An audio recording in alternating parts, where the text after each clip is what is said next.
I believe I can be all I dream. The connection to destiny. Hey everybody, it's Tyinspire, and I am here at the Art Cultural Center. It's a traditional art center here in Boga. Well, it's actually Sirigu. I think it's pronounced. I'm sure I mispronounced it, but we'll put it in the description box. So if you are visiting this area, you can come and have a look and check it out. There is supposed to be many things going on here and many things to do, but we see no one. There's nobody here at the moment, but someone will be on the way very soon. So we'll see what type of things I can explore here. Okay. My name is Mark. Yeah, and I'm Tiffany. Tiffany. Yes. Yeah. Yes. I'm the art teacher. Okay. Of the center. Awesome.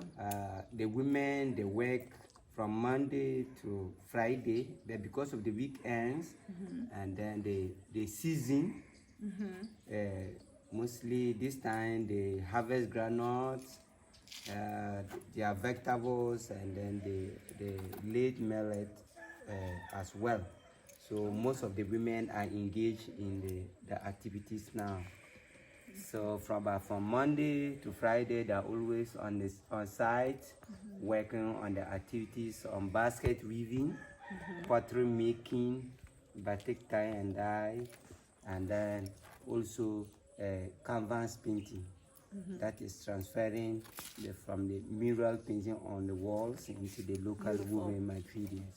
They're very beautiful. Yeah, really, this is SOPA, that is Sirigu Women Organization for Pottery and Art. It has been founded by a native, a woman from this community called Madam Melanie Kasisi. She happened to be the first girl to be educated in this village. And then she's an old educationist. She taught in many institutions. She became the regional manager for the Catholic schools, and then she's one of those who made the 1992 Constitution of Ghana. She won an excellent woman in 2008 for the whole country, and she did a lot for the community. Awesome. She benefited a lot through the art because the mother was a potter. So the mother used to move pots with the friends and then the sisters to sell it in a local market here, the nearby villages, and even up to Upper West to exchange goods in those days, and to the little income the mother gets supports the husband to pay her school fees up to the university level.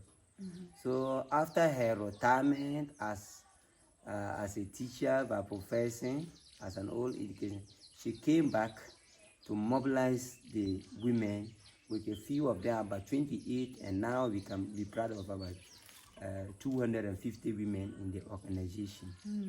With two ideas, either to start with a daycare, like a school, or the arts. And the women propose that these days government are building schools, but the art is dying off. So there is need for them to revamp the art of Sirigu. Right. So she started with a few women, and later on others involved the interest, and then her main aim was to empower the women economically. Because mostly it's the women who does a lot. For example, homekeeping, providing ingredients, maybe foodstuffs for health. And then we have only one season, and then after that season, most of the men have to run to down south to engage themselves in other trades and other farming activities. And it is the woman who does a lot to keep the family going. So they pay the children's school fees and a lot. So try to mobilize them to improve upon the quality of their various works activities that is been missing already, like the basket weaving, the wall decoration or the canvas painting, the batik tie and dye, and then the pottery works as well. Unlike those who are not members of SOPA, they still women from Sirigu still do pottery, but because those who are members in the organization benefit a lot because we write proposals for support to train them to improve upon the quality of their works and all that. So because this organization is an NGO. To be clear about that, right? So you are writing proposals to receive funds for the NGO. Yeah. Where can people donate? For the organization, it is also a tourist attraction center. So Ghana Tourist Board is it's a legal listen, and then you can help the women through the super website. Okay. All right. Yeah. Website. Yeah, website. Yeah, that one, mobile money. Yeah, okay. yeah. And right. Or maybe the bank accounts for the organization. Okay. Yeah. All right. So we try to also train the dropouts, the school dropouts, or any interested member within the community or the village or outside the community who is ready to learn. As you can see on the walls, there are so many different type of variety of designs with our primary colors, the red or the brown, the white or the gray, and the black color. That is our main colors, Sirigu colors. Yeah, okay. But as you see on the wall, there are different designs. Yes. Despite that, it is being used black and white. All these designs is not just there for, but it has got its significant meaning about it. Even paintings, pottery, baskets, and all those things, it's been there 1,000 years ago. But the new generation try to see that it is the women who doesn't go to school. It is for the old people and all, but we try to involve the new generation to understand and then how they could get generate income to support themselves. That is why we introduce this batik tie and dye and the painting on canvas and all that. Many tourists come, they take pictures, but they want to have a feeling of Sirigu paintings. Exactly. That is why we transfer them from the walls into the local woven materials, which they can easily buy and carry along. Yeah. Okay. We also have the guest house here. This is the guest house. When tourists come and they want, or anybody want to come and also stay here with us, and also experience the Sirigu culture. How much is it to stay in these? We have air conditioned rooms, which is self-contained with shower and everything, which costs about 65 Ghana cedis. And then with night, 2 beds, right? Yeah, per night. And there are two beds inside. 2 beds inside. And then we have another 2, everything, a toilet and bath, and then showers. That is fan room, that is 55 Ghana cedis with 2 beds. And then we have a dormitory which occupies about 5 beds when you are in a group or a family you want to stay. Other tourists or people come around, they want to stay outside, they mount their their tents and they can stay in. And then we have our hall there where we exhibit our artifacts, the products there. And then behind there we have Kofi Annan Circle, our former UN Secretary General, Mr. Kofi Annan, who was here on the 19th of August 2002 to visit the women and see how they are really doing. Yeah, we have tours, that is visiting the local homes, interacting with them, taking pictures and others when tourists come.